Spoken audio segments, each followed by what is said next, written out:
మిలమిల మిరిసే చంద్రుడి కోసం తెర తీసెను సాయంత్రం.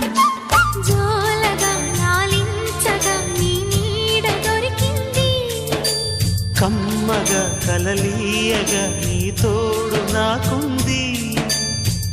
ఎదవిల్లును వంచిన వాడే నీ రాముడు అన్నది మనసే, గుడి తలుపులు తీయక ముందే వరమిచ్చెను దేవత ఎదురై. నీదే కాచిని నిజమే నా జాబిలి, కిలకిల నవ్వే కోయిల కోసం వచ్చింది మధుమాసం.